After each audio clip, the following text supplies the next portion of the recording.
party, Mr. Azmi. Even our courts have hailed Vande Mataram as a patriotic song, that it unites the country. Why did you have objection? आपको क्या तकलीफ है जब court ने भी बोला है कि हमारे देश को जोड़ता है?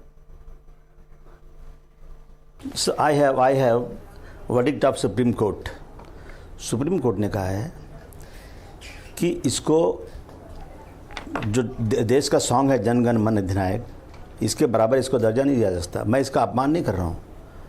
मेरा कहना यह है कि सुप्रीम कोर्ट कहता है कि किसी को प्रेशराइज नहीं कर सकते। एवं 1986 का एक जजमेंट देखेंगे आप, 3 बच्चे लड़के पढ़ते थे, उन्होंने नेशनल एंथम जन गण मन अधिनायक पढ़ने से इनकार किया, उनको स्कूल ने कुछ पनिशमेंट किया, वो कोर्ट गए, कोर्ट ने कहा कि कंपलसरी नहीं है, पढ़ना कंपलसरी नहीं है, और ये नहीं पढ़ेंगे तो आप देशद्रोही हो जाएंगे, आप देश के हित में काम नहीं करेंगे, आप गलत हैं, आप जो हैं मुल्क के ख़िलाफ़ हैं। ये कोई मतलब नहीं होता। ये जो है ना, बीजेपी जब से पावर में आई है, ये लोग हमेशा ऐसे इश्यूज़ ला करके, हम हिंदू और मुस्लिम हैं, इनको एक ऐसा इशू लेकर के मुसलमानों के ख़िलाफ़ खड़ा करते हैं। मैं वंदे मातरम के ख़िलाफ़ नहीं हूँ।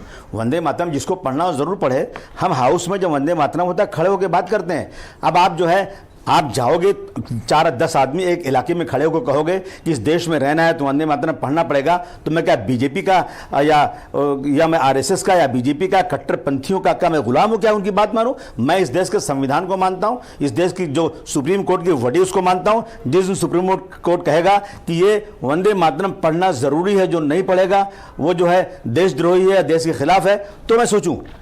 अब सुप्रीम कोर्ट कहता है, हाई कोर्ट कहता है कि कोई कंपलसरी नहीं है, और मेरा रिलीजन कहता है, और वो लोग जिन्होंने इस देश की आज़ादी में काम, मौलाना अबुल कलाम आज़ाद साहब, मौलाना मोहम्मद हुसैन मदनी, मौलाना अब्दुल बारी फिरंगी, जिन लोगों ने इस देश के लिए अपनी जान दिया, अपनी देश दिया, उन्होंने हमको सिखाया है कि देश से मोहब्बत करो, लेकिन ऐसा कोई काम मत करो जो मजहब के खिलाफ हो। हम अल्लाह के सामने सर झुकाते हैं, हम एक अल्लाह को मानते हैं, लोग कई भगवान को मानते हैं, माने जिसको मानना है, लेकिन हमें सर झुकाना अगर किसी के सामने है तो सिर्फ और सिर्फ उसके सामने झुकाना है जिसने चांद, सूरज, ज़मीन, आसमान, इंसान, रात दिन सब बनाया, वो है अल्लाह।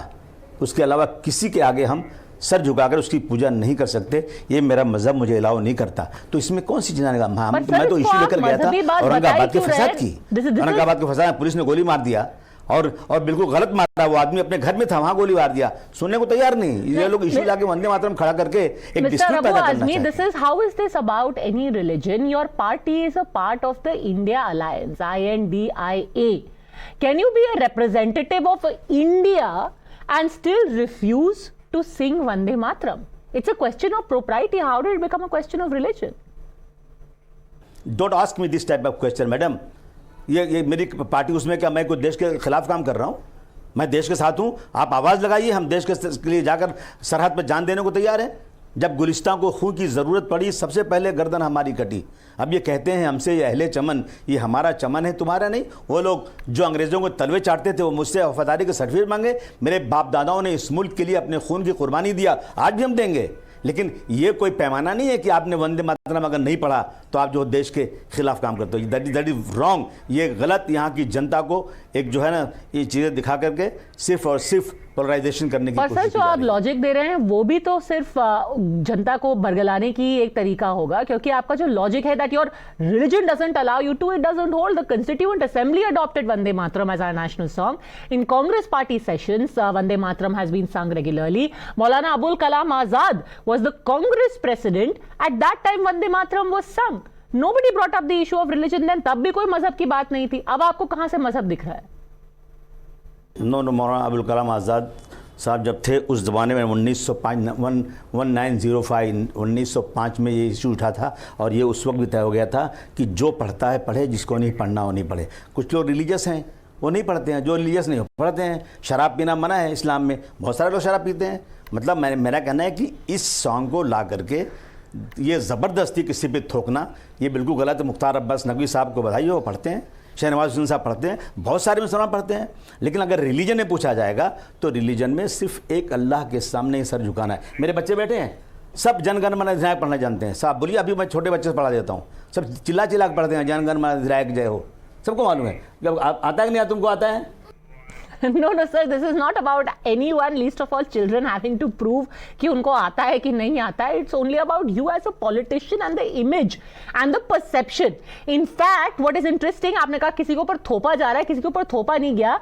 मोहम्मद अली जिन्ना जो है, उन्होंने वंदे मातरम को लेकर के ऑब्जेक्शन उठाए थे. उस वक्त कांग्रेस वर्किंग कमेटी ने कहा कि आप सिर्फ जो पहले 2 स्टैंजाज हैं उसको आप गा दीजिए. तो वहां पर एक्चुअली कॉम्प्रोमाइज किया गया कि किसी पे थोपा ना जाए. बट आप उस पर भी ऑब्जेक्शन कर रहे हैं. नेशनल सॉन्ग है ये सर. नहीं देखिए, मैं वो लाइन नहीं पढ़ सकता हूँ जिस लाइन में वंदना करना होगा ज़मीन की वंदना. मैं नमाज तो इसी ज़मीन में पढ़ता हूँ ना, और मैं इसी ज़मीन में दफन भी किया जाता हूँ, और दफन करने के पहले वज़ू करता हूँ, पाक होता हूँ, तब ज़मीन में जाता हूँ. ये तो कोई इशू नहीं हुआ. मैं ज़मीन की पूजा नहीं करता हूँ, ज़मीन को बनाने वाले की पूजा करता हूँ. June 2019, when Shafiur Rahman Bark, again from your party in Uttar Pradesh, said that Vande Mataram is not consistent with Islam. Akhilesh Yadav at that time had said कि धरती माँ से बड़ा कोई भी नहीं है. तो आपके पार्टी लीडर भी आपकी बात से इत्तेफाक नहीं रखते हैं. See, I'm talking about religion. I'm telling you, my religion doesn't allow me. Sir, even Shafiur Rahman Bark was talking about religion. कि मैं एंटी नेशनल हो गया. अब मैंने ये तो नहीं कहा कि आप मत पढ़ो या मैं नहीं पढ़ूंगा.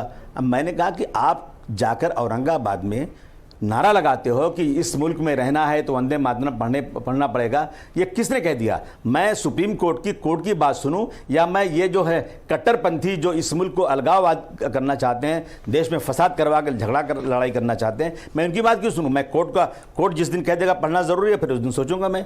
लेकिन कोर्ट ने कहा कि कोई ज़रूरी नहीं पढ़ना है. कोर्ट ने कहा कि इससे रिस्पेक्ट, अगर आप बैठे हुए हैं और आपका नेशनल एंथम हो रहा है, आप नहीं खड़े हुए, तो कोर्ट कहता है कि कोई हरज इसमें नहीं, कोई भी आप एंटी नेशनल नहीं हुए. लेकिन मैं तो खड़ा होता हूं, मैं तो रिस्पेक्ट करता हूं. Sir, it is not a question of anyone being branded anti-national. It's simply a question of, can you say that you represent India and still not be able to sing the national song because you think it goes against a religion? Anyhow, it is your right in a democracy, and in a democracy, people can also have an opinion about it. Thank you very much, Abu Azmi Saab, for having joined me. Thanks very much for watching India Upfront.